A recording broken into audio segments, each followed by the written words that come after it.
Shalom saudara, selamat siang. Kembali lagi kita bertemu di dalam mata kuliah Dogmatika Kristen, yang mana kita sudah memasuki pada pertemuan yang ke-6, mengetengahkan topik tentang angelologi, satanologi, dan demonologi. Ya, tentu supaya mempersingkat waktu, langsung saja kita masuk ke dalam materinya. Saudara, siapakah itu malaikat? Kalau kita berbicara tentang malaikat, maka kita akan terlebih dahulu harus paham apa yang dimaksud dengan malaikat. Ya, di dalam kitab suci kita, istilah dari malaikat itu kalau kita melihat di dalam bahasa Ibrani, maka malaikat itu adalah malak, ya, malak. Yang mana kata yang sesuai dengan kata ini dalam bahasa Yunani disebut dengan angelos, ya, artinya utusan atau messenger. Nah, istilah malak dan angelos dapat menunjuk kepada seorang utusan manusia, saudara. Sebagai contoh, kita bisa melihat di dalam 1 Raja-Raja pasal 19 ayat 2, ya, yang berbunyi demikian. Maka Isabel menyuruh seorang suruhan mengatakan kepada Elia, beginilah kiranya para Allah menghukum aku. Bahkan lebih lagi daripada itu, jika besok kira-kira pada waktu ini, aku tidak membuat nyawamu sama seperti nyawa salah seorang dari mereka itu. Nah, istilah menyuruh seorang suruhan di sana berarti seorang utusan. Demikian juga ketika kita melihat di dalam perjanjian baru, khususnya dalam Lukas pasal 7 ayat 24, maka istilah angelos sebagai utusan juga dapat berupa utusan sebagai seorang manusia, ya. Mari kita lihat Lukas pasal 7 ayat 24 berbunyi demikian. Setelah suruhan Yohanes itu pergi, mulailah Yesus berbicara kepada orang banyak itu tentang Yohanes. Nah, ada kata suruhan Yohanes di sana yang berarti sama dengan arti kata malaikat, ya, sebagai seorang utusan. Kemudian pasal 9, ya, pasal 9 ayat 52. Mari kita lihat. Pasal 9 ayat 52 berbunyi demikian.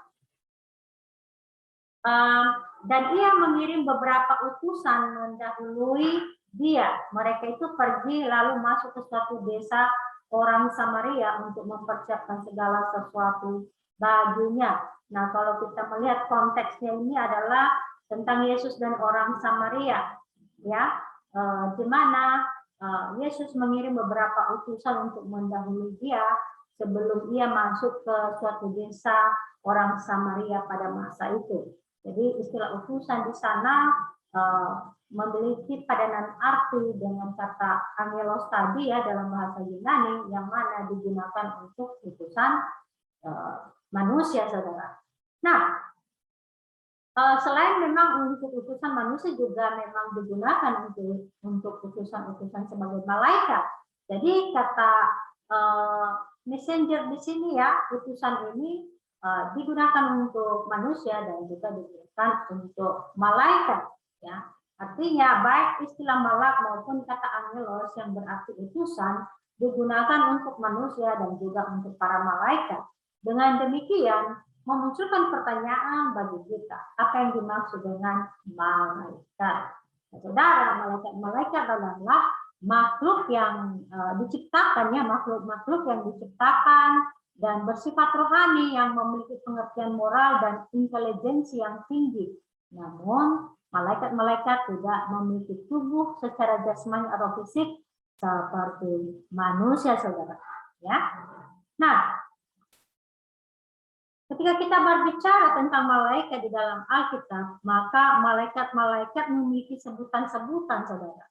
Ya, yang pertama dulu bahwa malaikat itu juga disebut sebagai anak-anak Allah. Kita bisa melihat di dalam Ayub pasal 1 ayat 6 dan juga pasal 2 ayat 1. Selain anak-anak Allah, malaikat juga disebut sebagai penghuni sorga. Mazmur 29 ayat 1 dan Yudas 14. Kemudian malaikat juga disebut sebagai orang kudus atau holy ones.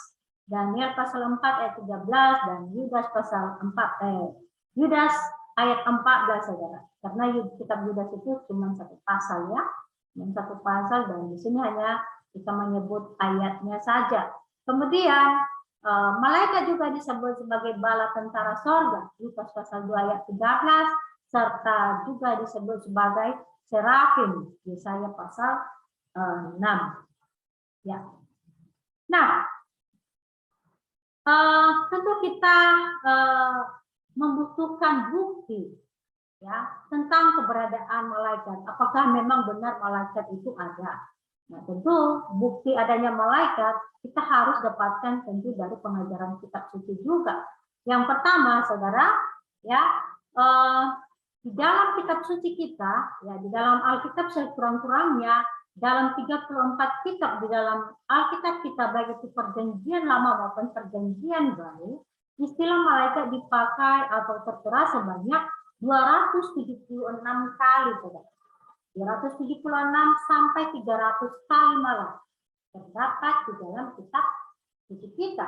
Nah, di dalam PL, malaikat-malaikat selalu disebut sebagai makhluk yang nyata, makhluk yang berwujud, dan sungguh-sungguh ada.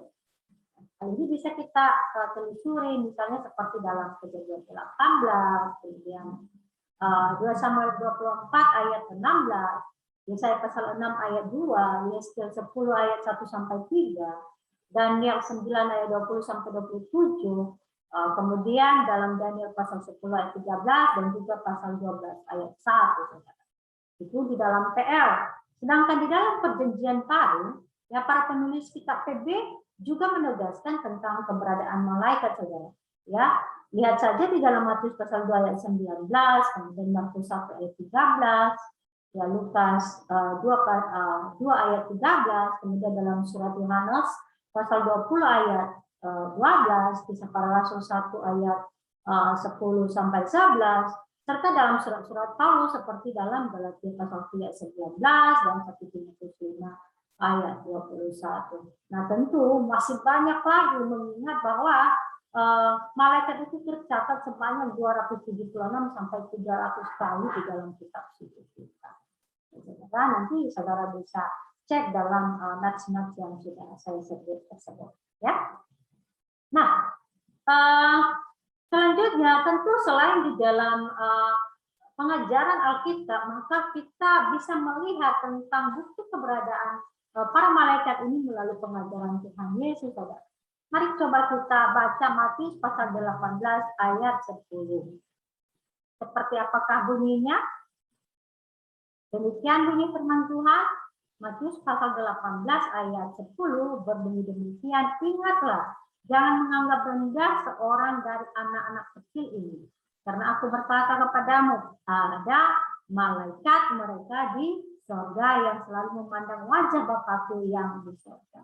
Jadi ada istilah malaikat di sini ya. Kemudian coba kita melihat pada pasal 26 ayat 53, saudara. Ya. Berbunyi demikian, atau kau sangka bahwa aku tidak dapat berseru kepada Bapakku supaya ia segera mengirim lebih dari 12 pasukan malaikat membantu aku? Artinya, Yesus sendiri mengajarkan tentang keberadaan malaikat, bahwa malaikat itu sungguh-sungguh ada, saudara. Sungguh-sungguh ada. Nah, tentu yang menjadi pertanyaan bagi kita adalah kapan malaikat itu diciptakan?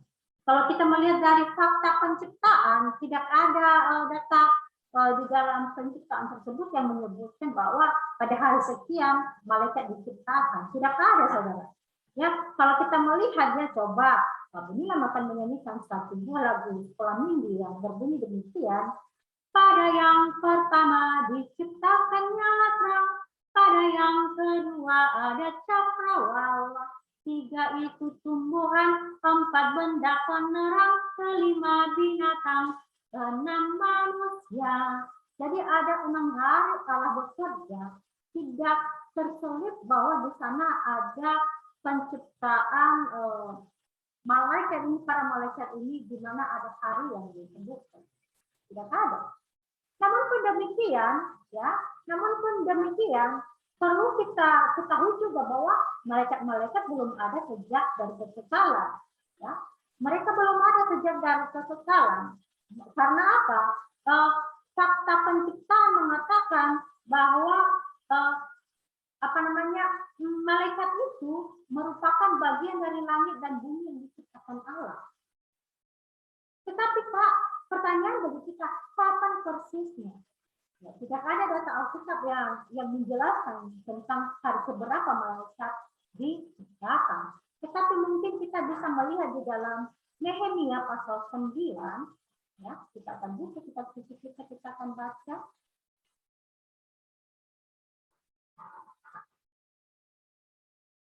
Pasal 9 ayat 6 berbunyi demikian, "Hai Engkau adalah Tuhan, Engkau telah menjadikan langit, ya langit segala langit dengan segala bala tentaranya."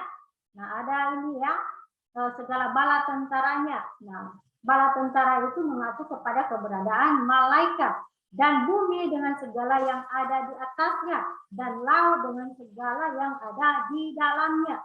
Engkau memberi hidup kepada semuanya itu, dan bala tentara langit yang sudah Tuhan ciptakan tadi sujud menyembah kepadamu. Jadi surat Nehemia menjelaskan tentang peristiwa penciptaan dari malaikat itu yang disebut oleh Nehemia sebagai bala tentaranya Allah. Ya ternyata Nehemia menjelaskan bahwa ketika Allah menjadikan langit, langit segala langit, maka di sana juga dijadikanlah segala bala tentara Allah, saudara. Kemudian kita bisa bandingkan mungkin di dalam Mazmur pasal 148, kita cek ayat 2 dan 5.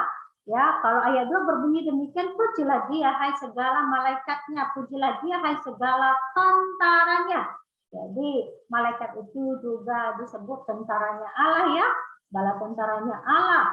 Kemudian ayat 5, baiklah semuanya memuji nama Tuhan sebab dia memberi perintah, maka semuanya tercipta. Jadi penting bagi kita untuk mengetahui bahwa malaikat itu adalah bagian dari ciptaan Allah. Walaupun tidak disebut secara khusus kapan hari keberapa malaikat itu diciptakan, tetapi jelas baik melalui surat Nehemia tadi maupun di dalam Mazmur ini menjelaskan tentang fakta penciptaan dari para malaikat, saudara. Nah, sekarang yang kedua adalah siapa pelaku penciptaan para malaikat. Nah, tentu kalau kita melihat di dalam 1 Yohanes 1 ayat 1 sampai 3, maka dikatakan di sana bahwa segala sesuatu diciptakan oleh Kristus.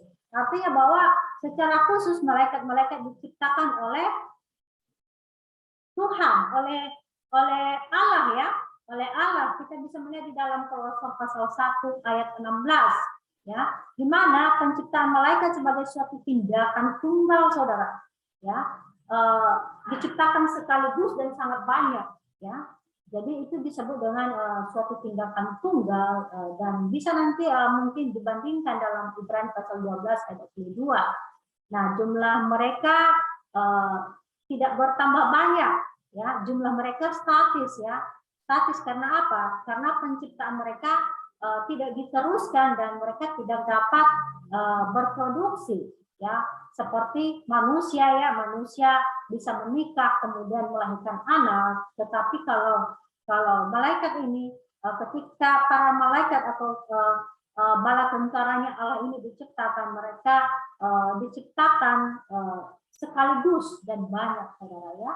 Itu merupakan penciptaan tindakan tunggal dari Allah kita ya terhadap para malaikat ini. Nah, mengapa kita mengatakan bahwa mereka tidak bereproduksi? Maka kita bisa melihat Matius 22 ayat 30. Coba kita cek Matius 22 ayat 30 berbunyi demikian. Ya. Karena pada waktu kebangkitan orang tidak kawin dan tidak dikawinkan melainkan hidup seperti malaikat di surga. Jadi di sini ada analogi tentang kebangkitan orang tidak kawin dan tidak dikawinkan. Jadi ini berbicara tentang kebangkitan orang-orang yang sudah mati ya, kebangkitan orang-orang yang sudah mati dijelaskan ketika peristiwa kebangkitan orang-orang yang sudah mati itu dibangkitkan, mereka dibangkitkan, maka ketika mereka ada di surga, mereka tidak lagi ada istilah kawin mengawin. Jadi sama seperti malaikat yang di surga. Artinya kalau disamakan atau manusia mengalami kebangkitan dianalogikan sebagai malaikat yang tidak kawin mengawin, ya, yang tidak kawin mengawin atau tidak berproduksi. Selanjutnya, tentu kita akan berbicara waktu penciptaan tadi, walaupun sebelumnya saya ya Bu Nilam sudah sempat menjelaskan, tetapi ketika kita berbicara tentang waktu penciptaan malaikat tadi, maka Alkitab tidak menyatakan secara pasti seperti yang Bu Nilam sebut tadi di atas ya, tidak disebut kapan para malaikat itu diciptakan, akan tetapi para malaikat itu hadir ketika dunia diciptakan, saudara. Ayat pasal 38 ayat 6 sampai 7. Jadi ada kemungkinan memang para malaikat diciptakan sebelum penciptaan dunia, atau bisa saja memang ketika Allah menciptakan langit dan bumi, kemudian ikut diciptakan, tetapi tidak disebut kapan hari penciptaan para malaikat tersebut, saudara. Ya. Nah, seperti apakah keadaan penciptaan dari para malaikat, saudara? Ya, kalau kita bisa membaca Yudas ayat 6, mari kita coba baca Yudas ayat 6.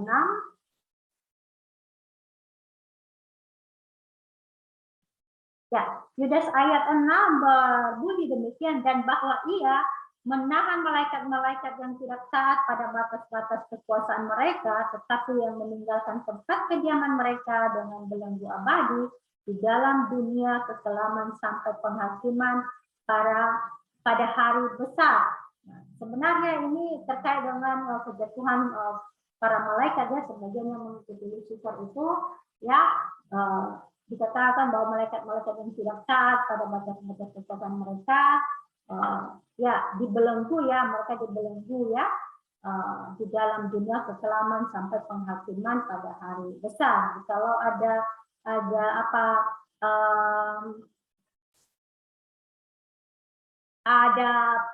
apa sih namanya ini, penghukuman, seperti itu, ada penghukuman bagi para malaikat yang tidak taat ini, di mana mereka dibelenggu sampai kemudian tiba pada hari penghakiman ya, pada akhir dunia. Maka dengan demikian bahwa mengindikasikan bagi kita bahwa malaikat yang tidak taat, malaikat yang tidak taat bisa dikatakan bukan bagian dari para malaikat pada umumnya. Dengan demikian kita bisa mengatakan bahwa keadaan penciptaan malaikat itu adalah kudus, saudara. Ya, kudus. Karena ketika dia tidak kudus, maka dia akan mengalami yang namanya akan mengalami yang namanya penghukuman tadi, di mana penghukuman mereka itu adalah mereka akan dibelenggu secara abadi menunggu sampai penghakiman akhir dunia. Bayangkan itu. Artinya keadaan penciptaan malaikat bersifat kudus, kemudian juga malaikat itu bersifat makhluk, ya, di mana para malaikat adalah makhluk ciptaan yang terpisah, yang terpisah dan berbeda dengan manusia tentunya. Ya, 1 Korintus pasal 6 ayat 3, mari kita coba lihat.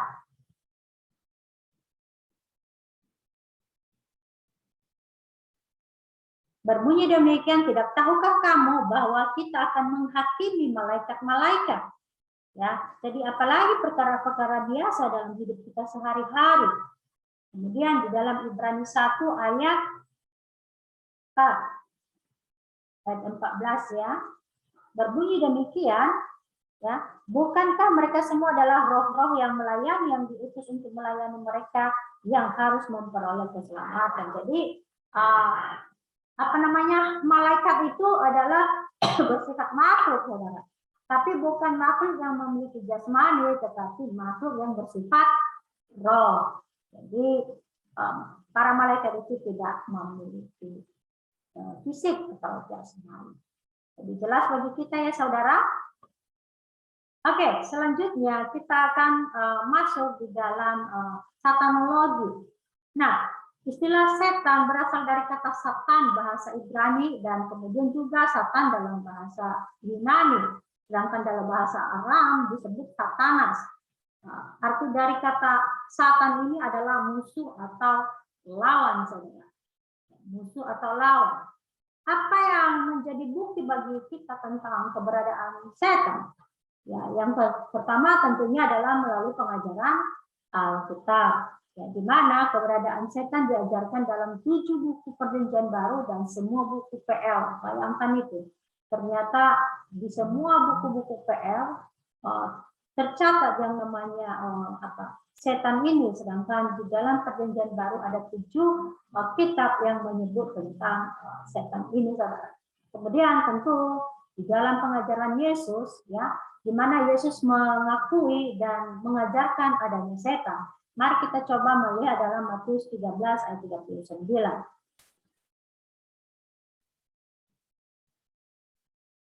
Ya. Matius 13 ayat 39 berbunyi demikian, musuh yang menaburkan benih lalang ialah iblis, waktu menuai ialah akhir zaman, dan para penuai itu adalah malaikat. Nah, di sini jelas di sini ya, ada istilah musuh, ya, musuh yang menaburkan benih lalang ialah iblis. Di mana musuh itu dikatakan ketika dia menabur benih lalang, maka dia juga disebut sebagai iblis. Nah, kemudian saudara nanti bisa melihat dalam Lukas 10 ayat 18 dan juga pasal 11 ayat 18.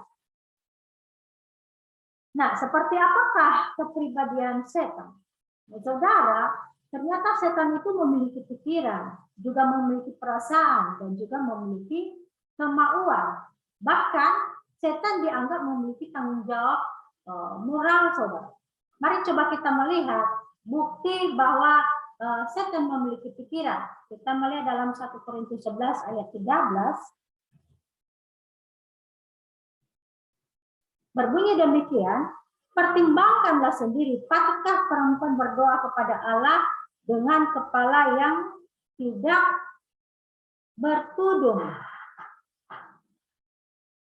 Nah, ini salah ya, salah nats kita ini. Masa ini tentang perempuan yang bertudung. Atau kita coba lihat Wahyu 12 ayat 17. Wahyu 12 ayat 17. Berbunyi demikian, maka marahlah naga itu kepada perempuan itu, lalu pergi memerangi keturunan yang lain yang menuruti hukum-hukum Allah dan memiliki kesaksian Yesus. Nah, istilah naga ya dalam terjemahan LAI di sini mengacu kepada setan, saudara, ya, mengacu kepada setan. Yang mana dikatakan di sini bahwa si setan atau naga ini memiliki emosi, memiliki perasaan, bisa marah, saudara, ya. Kemudian juga memiliki kemauan, 2 Timotius 2 ayat 26, serta dia dianggap memiliki tanggung jawab moral. Coba kita melihat dalam Matius 25 ya, ayat 41. Berbunyi demikian, dan ia berkata, dan ia akan berkata juga kepada mereka yang di sebelah kirinya, enyahlah dari hadapanku, hai kamu orang-orang terkutuk, enyahlah ke dalam api yang kekal yang telah tersedia untuk iblis dan malaikat-malaikatnya. Ternyata di sini menjelaskan tentang tanggung jawab moral ya dari setan. Nah, seperti apakah keberadaan setan dan dosa? Mari kita melihat keberadaan setan.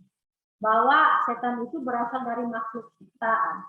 Yesaya pasal 28 ayat 13 sampai 15. Yang mana sebagai makhluk ciptaan, ia memiliki tempat tinggal yang tak ada bandingannya. Nanti bisa dilihat di ayat 13 ya.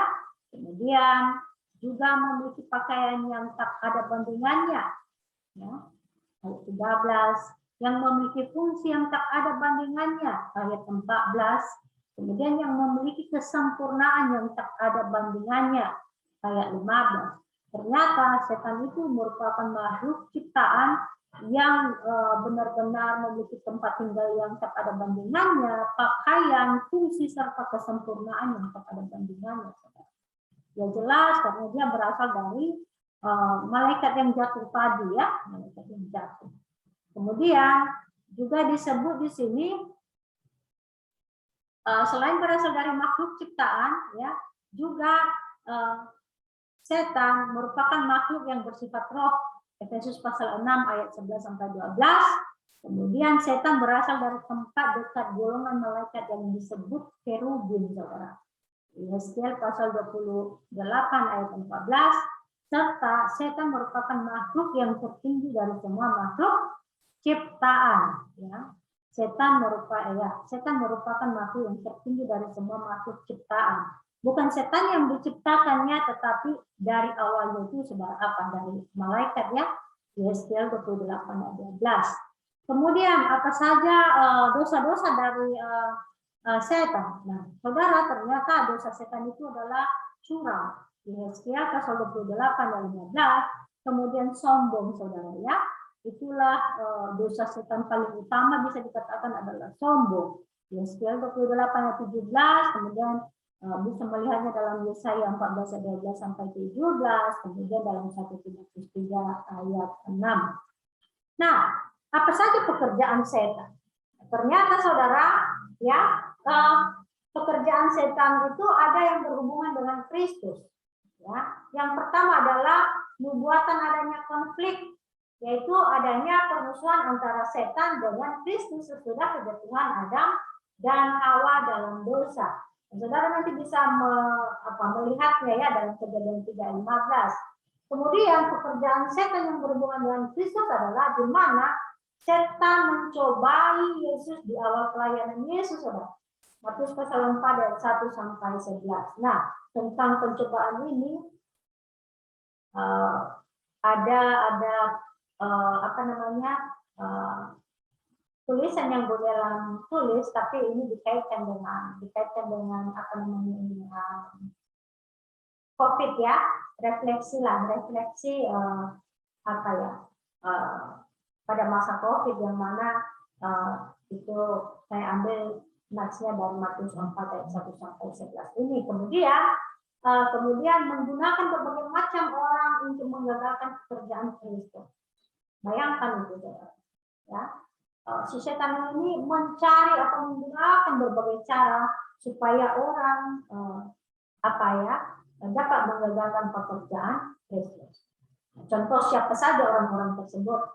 Kita bisa melihat ya, Herodes dan laskarnya, Matius 2 ayat 16. Kemudian Petrus ya, si murid utama, Matius 16 ayat 21 sampai 23. Kalau kita melihat si Petrus ini kan, ketika dia begitu marah karena Yesus ditangkap, kemudian dia memotong telinga ini ya.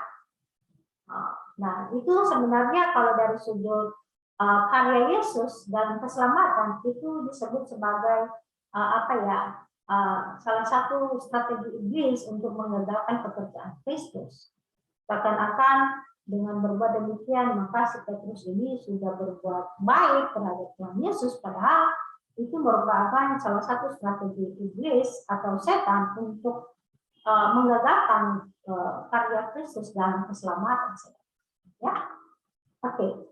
Nah, kemudian para pemimpin agama, ya, saudara, ya, Yohanes 8 ayat 44, ya. Jadi setan menggunakan berbagai macam orang untuk menggagalkan pekerjaan Kristus. Pertama ada Herodes dan laskarnya, kemudian ada Petrus si murid utama, kemudian ada para pemimpin agama, ya, dan selanjutnya juga si setan ini merasuki tubuh Yudas untuk melakukan pengkhianatan. Ya jelas ini ya memang harus kita akui bahwa ya Yudas sudah memberikan peluang tersebut ya Yudas memberikan peran tersebut untuk dirasuki oleh setan. Nah, nanti saudara bisa baca dalam Yohanes 13 ayat 27 saudara ya. Nah, selain yang berhubungan dengan Kristus, maka pekerjaan setan yang berhubungan ada juga yang berhubungan dengan bangsa-bangsa saudara. Ya, ada yang berhubungan dengan bangsa-bangsa. Misalnya dalam Wahyu 20 ayat 3 dijelaskan bahwa setan menyesatkan bangsa-bangsa sampai sekarang ini. Jelas, ya. Kemudian setan mengumpulkan bangsa-bangsa untuk peperangan Armageddon. Wahyu 16 ayat 13 sampai 14. Nah, kemudian selain berhubungan dengan bangsa-bangsa, pekerjaan setan lainnya adalah berhubungan dengan orang yang tidak beriman. Yang pertama, di mana setan membutakan akal mereka agar tidak bisa menerima Injil, saudara. Bayangkan ya, setan itu luar biasa mencari-cari pengikutnya. 2 Korintus pasal 4 ayat 4. Kemudian setan juga merebut firman Allah dari hati mereka. Ya, Lukas 8 ayat 12. Kemudian menggunakan orang-orang yang tidak beriman ini untuk menentang pekerjaan Allah. Ya, Wahyu pasal 2 ayat 13. Nah, yang keempat, pekerjaan setan juga memiliki hubungan dengan orang-orang beriman, saudara. Yang pertama adalah menggodai orang-orang beriman untuk berdusta. Ya, ingat kisah Ananias dan Safira ya, bagaimana mereka mendustai Roh Kudus. Bisa nanti dicek dalam kisah Rasul pasal 5 ayat 3. Kemudian setan menuduh dan mendakwa orang-orang beriman. Wahyu pasal 12 ayat 10. Kemudian menghambat pekerjaan orang-orang beriman. Ya, 1 Tesalonika 2 ayat 18. Menggodai mereka supaya jatuh ke dalam keadaan amoralitas. Ya, 1 Korintus 7 ayat 5. Selanjutnya, seperti apakah pertahanan orang beriman terhadap setan, saudara? Ya, yang pertama, dikatakan di sini bahwa meyakini bahwa doa syafaat Tuhan Yesus diberlakukan untuk kita di masa kini, saudara. Jadi itu adalah pertahanan orang beriman terhadap setan, ya, meyakini bahwa doa syafaat Tuhan Yesus diberlakukan untuk kita di masa kini. Nanti coba saudara cek dalam Yohanes 17 ayat 15, kemudian Ibrani 7 ayat 25, saudara. Kemudian memiliki kesadaran bahwa kehendak Allah bisa meliputi penggunaan setan bagi perkembangan kehidupan Kristen. 2 Korintus 12 ayat 7. Kemudian tentu tidak boleh toleransi terhadap iblis. Itu adalah pertahanan orang berimannya dalam menghadapi setan. 2 Korintus 12 ayat 7. Ya, Yudas ayat 8 dan 9, ya, tidak boleh toleransi terhadap iblis, saudara. Dan selanjutnya menggunakan seluruh perlengkapan senjata Allah, yang menggunakan seluruh perlengkapan senjata Allah. Efesus pasal 6 ayat 11 sampai 18. Nah, demikian untuk pembahasan tentang satanologi. Sekarang kita akan masuk di dalam demonologi, saudara. Ya, demonologi. Nah, ketika kita berbicara tentang demonologi, maka kita harus mengetahui apa itu demonologi. Nah, demonologi ini adalah ilmu yang mempelajari tentang roh jahat. Yang menjadi pertanyaan bagi kita adalah siapa roh jahat itu? Nah, saudara, para malaikat yang jatuh disebut dengan roh-roh jahat atau demon. Ya, malaikat-malaikat ini mengikuti setan atau iblis Lucifer. Ya, di dalam pemberontakan mereka menemukan Allah. Jadi malaikat-malaikat jatuh ini juga disebut malaikat-malaikat yang dimiliki oleh setan. Nanti saudara bisa bandingkan dengan teks dari Matius 25 ayat 41 serta Wahyu pasal 12 ayat 9. Jadi Alkitab menyatakan bahwa setan adalah raja atas dua kelompok, yaitu yang pertama raja atas roh-roh yang jatuh yang jumlahnya banyak, ya. Markus pasal 5 ayat 9, ayat 15, serta Lukas 8 ayat 30. Kemudian setan juga, ya, setan juga adalah raja atas dunia atau atas kosmos. Makanya ketika setan mencobai Yesus, ya, di padang gurun itu, salah satu tantangan atau pencobaan setan kepada Yesus adalah apa? Dunia. Ya, salah satunya adalah dunia. Ya. Nah, yang menjadi juga pertanyaan bagi kita, dari mana asal-usul roh jahat tersebut? Nah, saudara, roh-roh jahat berasal dari malaikat-malaikat yang jatuh dalam dosa. Ya, tentu ini di bawah pimpinan iblis atau setan. Wahyu pasal 12 ayat 9. Kemudian roh-roh jahat adalah anak buah iblis atau setan. Dan setan adalah kepala atau pemimpin dari roh-roh jahat. Matius 12 ayat 24. Selanjutnya kemudian malaikat-malaikat yang sudah jatuh dalam dosa dan menyamar sebagai roh-roh nenek moyang, orang tua atau sanak keluarga yang sudah meninggal.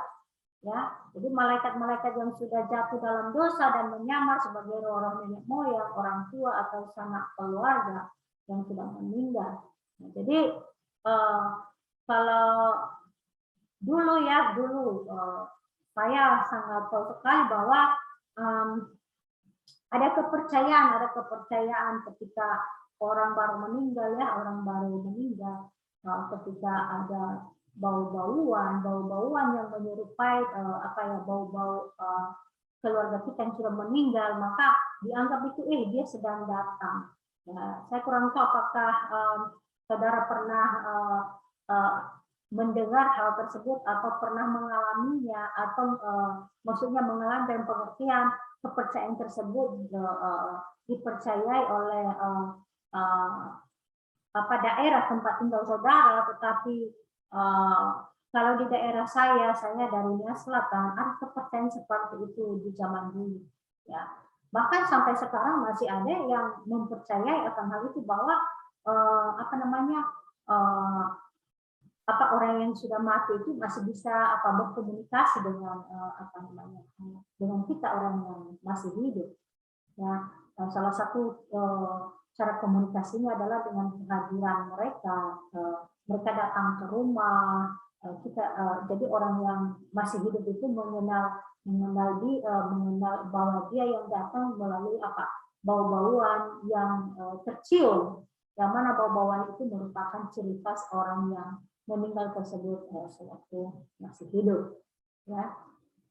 Jadi misalnya kalau orang tersebut suka pakai parfum yang khusus, ya, maka ketika bau parfum itu tercium, dianggap bahwa orang itu sedang datang mengunjungi keluarganya yang masih hidup. Tetapi di dalam iman kekristenan itu tidak dipercayai, saudara. Walaupun tidak dipercayai sebagai tidak dipercayai sebagai roh nenek moyang atau orang tua atau sanak keluarga yang sudah meninggal. Karena di dalam kekristenan dikatakan bahwa ketika kita mempercayai hal itu, maka sebenarnya kepercayaan itu menjadikan kita orang yang berdosa di hadapan Tuhan. Ya, karena apa? Karena terkadang kita ketika dia datang, hati kita begitu girang berkata, oh dia mengunjungi. Padahal sebenarnya itu adalah salah satu cara cara setan atau iblis untuk untuk meninabobokan kita atau untuk membuat kita terlena, ya, menganggap itu bahwa itu adalah seizin Tuhan terjadi, bahwa benar bahwa kita masih bisa berkomunikasi dengan keluarga kita yang sudah meninggal. Tapi saudara, itu adalah salah satu trik si jahat untuk terus meninabobokan kita sehingga kita terus-menerus mempercayai hal tersebut. Jadi ya memang malaikat-malaikat inilah dia setan atau iblis menggunakan cara ini untuk memikat orang-orang percaya untuk mempercayai hal sedemikian rupa, di mana para malaikat-malaikat yang sudah jatuh dalam dosa itu bisa menyamar sebagai roh nenek moyang, sehingga atau orang tua atau sanak keluarga kita yang meninggal, sehingga kita percaya bahwa keluarga kita yang sudah meninggal itu ada di tengah-tengah kita. Padahal ketika dalam iman Kristen, ketika seseorang sudah meninggal, maka artinya sudah tidak ada lagi hubungannya dengan kehidupan kita sebagai manusia masih hidup. Ya, oke. Kemudian masalah dirasuki iblis. Nah, apa yang dimaksud dengan dirasuki iblis? Kalau dirasuki iblis artinya adalah bahwa iblis mendiami seseorang, kemudian menyerap, menguasai dan mempengaruhi secara langsung ke dalam diri orang yang didiami, saudara. Ya tentu kalau kita melihat kesejajaran, hampir memiliki kesejajaran dengan berdiamnya Roh Kudus di dalam hidup kita. Ya, bagaimana ketika Roh Kudus berdiam di dalam hidup kita, bukan lagi ego kita yang berbicara, tetapi roh yang ada di dalam hidup kita yang akan berbicara, yang akan mengarahkan kita sehingga kita bisa bertumbuh. Tetapi kalau dirasuki oleh iblis hampir sama, dia akan berdiam, menetap di dalam diri seseorang tersebut. Nah, orang yang didiami oleh iblis akan memiliki gejala ketidakteraturan pikiran, saudara. Ya, kemudian tubuh orang tersebut dia kuasai oleh iblis. Ya, tubuh tersebut dikuasai oleh iblis. Jadi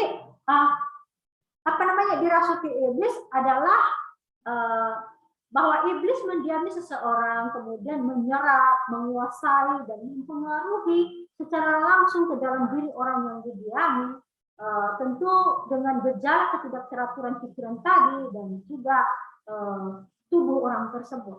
Nah, apa akibatnya ketika dirasuki oleh iblis? Yang pertama, kadang-kadang bisa berupa penyakit jasmani. Jadi ketika kita sakit, bisa saja itu kalau nggak sembuh-sembuh ya melalui pengobatan dokter, jangan itu ya memang itu sedang dirasuki oleh iblis, saudara. Ya, berupa penyakit jasmani. Bisa nanti saudara cek apa itu berupa penyakit jasmani, bisa dilihat dalam Matius 9 ayat 32 sampai 33. Ya, nah tapi di sini dirasuki setan dan penyakit alami jasmani dibedakan dalam Alkitab. Ya, jadi kalau memang mau melihat seseorang dirasuki atau tidak, ya tentu kita harus membandingkannya dengan data Alkitab. Alkitab berkata apa tentang seseorang yang sakit secara alami atau seseorang yang sakit oleh karena dirasuki oleh setan, saudara. Ya, karena ternyata penyakit pun, ya penyakit jasmani yang kita alami bisa saja karena dirasuki oleh setan. Nah, selanjutnya kadang-kadang berupa penyakit pikiran atau abnormal. Matius 17 ayat 15. Ya memang tidak semua demikian, saudara. Nah, ternyata penyakit pikiran atau abnormal ini bisa disebut sebagai sudah tidak waras, ya. Nah, orang yang tidak waras itu bisa saja berasal dari apa?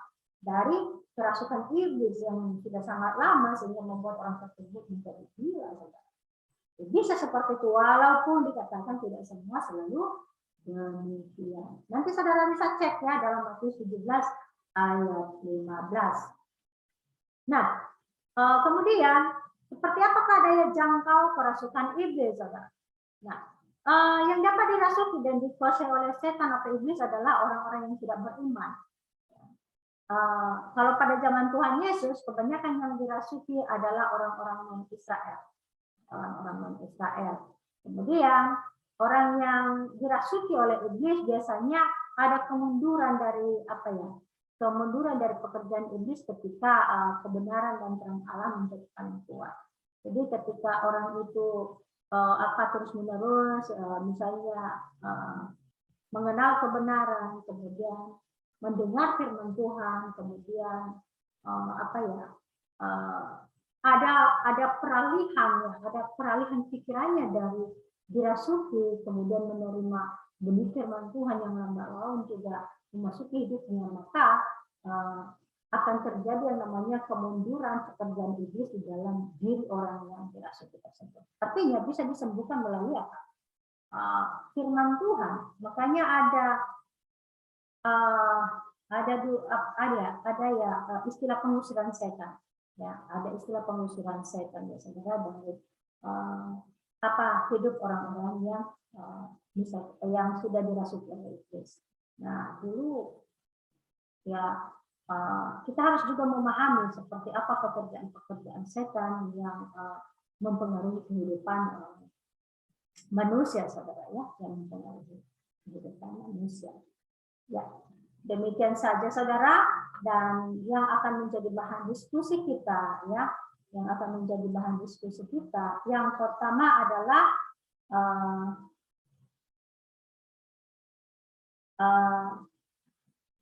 saudara coba diskusikan apa saja menjadi perbedaan antara setan dan iblis. Ya. Apa yang menjadi perbedaan antara setan dan iblis. Dan yang kedua, apakah orang percaya bisa dirasuki oleh setan? Ya. Atau bisa dirasuki oleh iblis? Apakah orang percaya bisa dirasuki oleh setan atau dirasuki oleh iblis? Nah, begitu saja saudara yang menjadi bahan diskusi kita pada minggu akan datang. Ya, kita akan mendiskusikannya pada minggu akan datang. Dan materi ini silakan dipelajari ya. Linknya akan saya kirim di Google Classroom untuk saudara pelajari. Kemudian saudara membahas bahan diskusi yang sudah Bu Nilam sediakan.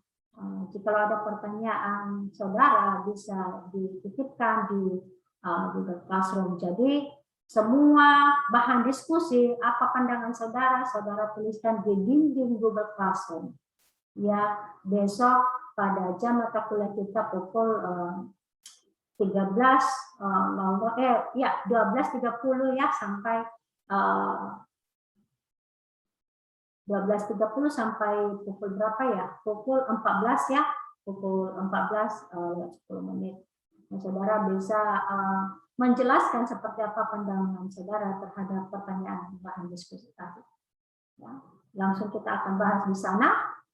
Demikian saudara, besok kita tidak ada kelas daring. Saudara hanya mempelajari video yang sudah disediakan ini. Demikian saja, terima kasih Tuhan Yesus memberkati saudara.